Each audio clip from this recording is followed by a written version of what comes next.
give me your favorite John Madden story. Is it the first time you met him? Is it during any of the times that he and Al were calling the games? Is it before you'd ever had him on NBC if you'd known him? I'll give you the floor on that. Well, I didn't meet John until he came to Monday Night Football, and that first time we met always stands out to me because, it was classic Madden. We're at a steakhouse.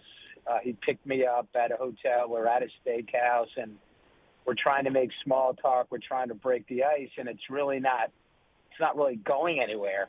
And then finally he grabs the salt and pepper shaker, and he slams down the salt shaker, and he said, "This is John Lynch." And he slammed down the pepper shaker, and he goes, "And this is Dwight Smith, who was opposite John Lynch as a safety back in the heyday of the Bucks." He said, "Okay, now they're going to run a tight end up the seam. The middle linebacker's going to carry him up to the safety."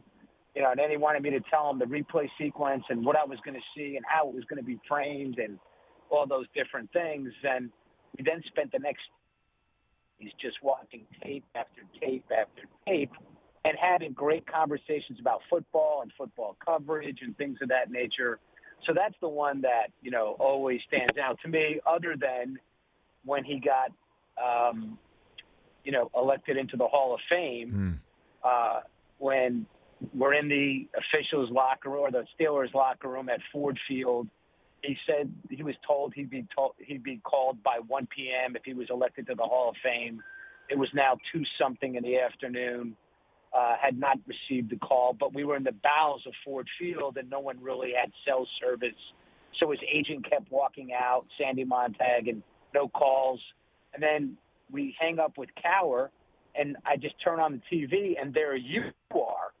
And literally, as the TV comes on, you're saying, "And now the class of 2006, and I look at John because I have the remote, and I say, "What do you want me to do?" And he said, "Just leave it." And you said, Troy Aikman, Harry Carson, John Madden. And when you said John Madden, our room exploded. And if you saw the documentary, you saw the picture that his son Mike snapped of John and myself and Drew Essenkoff, our director, and a man hug. And that's my favorite moment because I know how much it meant for him. But there's about 100 favorite moments, Rich. Fred, I got to be honest with you. I'm getting emotional hearing this because I didn't know until right now that I literally informed John Madden he was in the Hall of Fame because I assumed the information I was dispensing that day that the phone call had already been given to him. Are you serious? That actually happened? Rich, Really? Here's the crazy part. I couldn't have queued you up any tighter than we queued up. Well, you're a producer extraordinaire. I flick on the TV, literally, and you say, "And now the Hall of Fame class of 2006. Oh, my God. And I looked at John. I'm like, "What do you want me to do?" And he said, "Just leave it." And, and there you went. Wow. I That's didn't how know we that. found out. Yeah, I mean, I got to tell you, and I've said this before, in terms of joyous moments you're part of in your life, obviously the birth of my daughter will always be number one, Yes. but that one's number two because I know how much that meant to him, and it was bedlam in that locker room. And that locker room, again, you're referring to, that was Super Bowl 40, right? Correct. Yeah. Steelers and Seahawks. Right. Right. And that was right before Al got traded for Oswald the Rabbit, if I'm not mistaken, right? 24 hours later, or maybe 48 hours later, the trade was consummated. I think it was agreed to 24 hours later, but then 48 hours later, they made the deal. I remember all of that. Yeah. Oh, my gosh. So back to Fred Gaudelli, executive producer of Sunday Night Football here on the Rich Eisen Show. Back to what you were just talking before about your first time with Madden. So he's already signed up. ESPN, ABC had already gotten him for Monday Night Football, and you're meeting him, and he's kicking the tires on you there with salt and pepper shakers? Is that what you're saying? Yeah.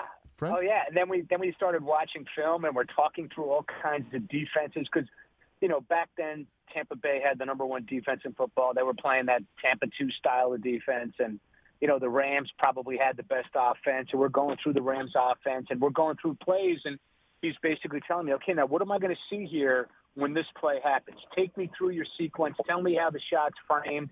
Am I going to see the safety in the shot? I mean, very specific things, which, I just found, I found unbelievably incredible that he was into that kind of detail. But then once I got to work with him, it wasn't surprise any longer. I mean, he just was a stickler for the details, and, that's what made him great. And that's what made him, great for all of us, because he polished us up. I mean, he really did. I mean, we were, decent, good, and then he made us better. Well, I mean, and I've told you this before too, Fred, off the air. I might as well say it here on the air. Is you and Drew Esikoff and the NBC crew, you never miss a replay when there's a moment on the field or a penalty or something happened. Like, you will find the shot. The shot is there, and I'm always wondering, was that really a penalty? Was it not? And it's boom, it's right there, and that's the phrase that obviously Madden would have used. And we know how Madden telestrates on the screen and how that changed everything. But how did he change you as a producer with the stuff that he was telling you? Like, is that what I just mentioned part of that, or you already had something like that ingrained in you before Madden? I mean, I think, he really, in terms of preparation, he really refined, Drew and the whole team's preparation. I remember on game day, when the teams would come out to warm up, I might step out of the truck. I might have a phone conversation, check my phone. But when the teams were on the field for warm-ups, I mean, he was all over it. He would say, hey, look at this, or look at that. Hey, look what they're doing right here. And all of a sudden, we started getting, like, really good content for the show just from warm-ups. And maybe some of that content wasn't visual, but it was preparation, and it alerted us to what we were going to do. And, you're watching coach's tape with a Hall of Fame coach. He's pointing out things that I would never know, on my own. And, the one other saying that he had that is seared in my brain forever, and I think every producer has made this mistake, including myself many times, is that you can't format a live event. And what he meant was, hey, you might have all these nice elements and cool stories coming into the game, but if the game doesn't take you there, then you shouldn't go there. And it sounds simple, and it really is simple, but it's violated way too much. And like I said, I would be, a chief violator of that rule much more before, I started working with John. But, he was all over that. I mean, he really understood TV, almost as well as he understood football. I mean, he totally got it. He totally understood why it worked and when it worked and when it didn't, why it didn't, and all those different things. And, and with all that, Rich, it was all done with the most amount of fun any human being could ever have. That's what was the best part about it. It didn't feel like you were inspired by it. You were invigorated by it. You had a great time doing it. It never felt like, oh, my God, I'm in this intense class and I got to get an A. It never felt like that. It felt like, wow, I'm learning this from a Hall of Fame coach, and I'm having the best time of my life. Hey, you watched all the way to the end. Thanks for that. Watch more right here.